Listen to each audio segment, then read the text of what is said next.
Let's talk about stress. Unfortunately, we are all being bathed in chronic stress literally 24/7. And this is just not healthy. There are certain individuals and groups that are constantly putting out, your environment is very dangerous. Okay, danger, danger, danger. And as we are more exposed to this threat of danger, it can really affect every single system in our body. But there's one thing that's very, very important, and I want to just talk about it. And that really is changing your viewpoint about the environment.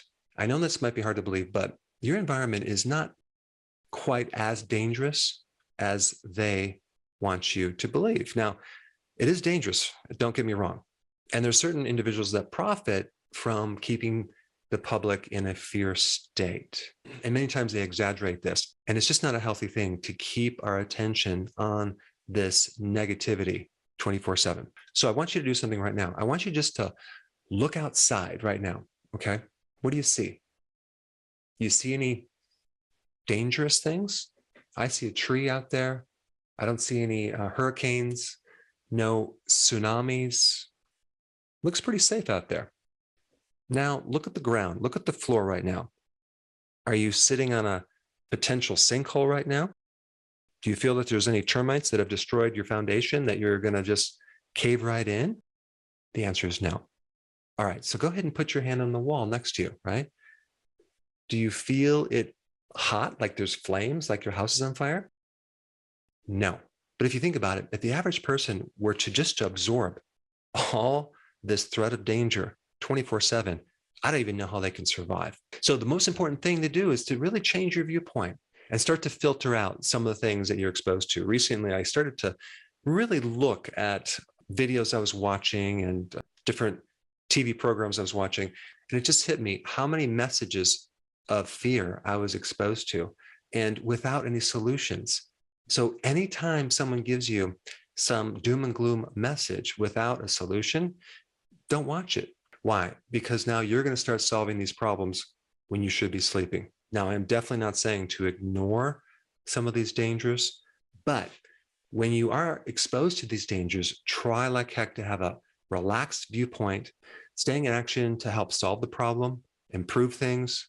But at some point, we need to start filtering out this threat of danger because it's just not healthy for our bodies. That also includes the people that you hang out with. I mean, there are so many people out there. I've had people around me that would only give me bad news, okay? Never any good news. You should start watching TV programs and hang out with people that give you solutions, that emphasize the good news, talk about the good things to offset the massive danger signals that our body is constantly being fed. Now, let me just go through a couple things because this is actually a very important topic. You have the sympathetic nervous system, okay? That's the flight or fight, the protective mode that we go into for this threat of stress. And every single cell in our body changes to a whole different program. Whereas the other system called the parasympathetic is all about growth, sleep, digestion, repair, healing. Okay, that's a completely different program. In practice, I used to have a test. It's called a heart rate variability test that would measure how much sympathetic nervous system that was being activated versus how much parasympathetic.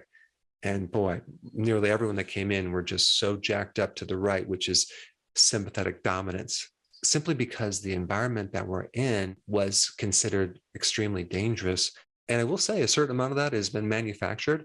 I mean, if there's not enough things going wrong, to have other people manufacturing more of that is complete insanity.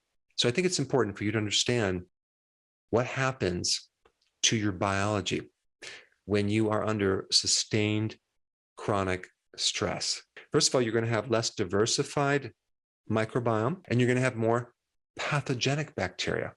So your entire gut microbiome changes. And all the points I'm going to mention today are based on some research on relating chronic sympathetic high cortisol stress to the various systems of your body. Let's go on to the immune system. What happens to your immune system when you have this sustained stress? It shuts down. The T cells that are normally there to protect you and kill cancer cells and kill viruses are basically put to sleep. The duration of infections take way longer. You have what's called immunosuppression. Stress suppresses the immune system. And this is why when you go to the doctor and you have inflammation or some type of autoimmune, they inject you with prednisone, which takes that away temporarily, because prednisone is a type of cortisol, which is produced by the adrenal glands, which is activated by stress, and that is suppressing all the immune reactions. And as soon as that wears off, you start getting a lot more inflammation. So stress will increase inflammation. All right, what about fertility? Do you become more fertile? No, you become less fertile. You have decreased sperm production. You have less implanting of the egg in the uterus, so you become less fertile. You usually lose your menstrual cycle. And on top of that, you lose your libido. Usually when people are stressed out, they don't have any sex drive. All right, now what happens to the fuel system in your body? Well, if you're trying to be on the ketogenic diet, your whole metabolism shifts back to glucose production. That's right, because cortisol is a glucocorticoid. So it starts to increase gluconeogenesis, the production of new sugar in your liver. So when you go through stress, okay, chronically, what's happening is you're just pumping out all this sugar that's not coming from your diet. It's coming from your proteins, the muscle proteins in your butt, the muscle proteins in your legs, and even fat and ketones are turned into glucose. And that glucose can then increase insulin and you increase your risk of getting a diabetes. Now, why is this? Because when you're in stress mode, your body needs this quick energy. What about lipids like cholesterol and things like that? This is interesting. When you go through chronic stress, your triglycerides go up, your HDL goes down, your LDL goes up. And if you had these large buoyant particle size type LDL, that's going to switch to the small dense particle size, which are the more pathogenic ones that actually can invade the arteries. So your profile for cholesterol gets much worse when you go through stress. Like I said before, having a non-serious, relaxed state of mind is so important. Now, this next one is really interesting too. Your ability to detoxify. I'm talking about these certain enzymes in your liver. They're called cytochrome P450 phase 1, phase 2 enzymes, okay? These are the enzymes that convert poisons into harmless, water-soluble things that can be released from the body. So we're going from fat-soluble poisons to harmless particles, right? Well, guess what? Those are inhibited when you go through chronic stress. Wild. So you can't detoxify that well. So you're going to hold toxins. Right? What about digestion as a whole? Well, you're going to have much slower digestion. You're not going to be able to release the bile salts from your liver, which is interesting. So there goes the fat digestion. Even your pancreatic enzymes and your enzymes from your small intestine will be inhibited, thereby cutting down your ability to digest. Your production of hydrochloric acid is going to go down too.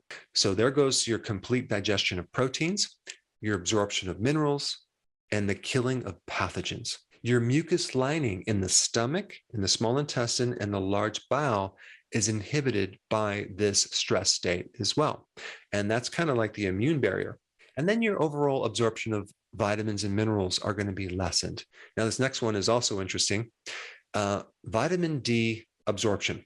There's a receptor for vitamin D called the vitamin D receptor, okay? And the reception or the absorption of vitamin D through that receptor is diminished with stress.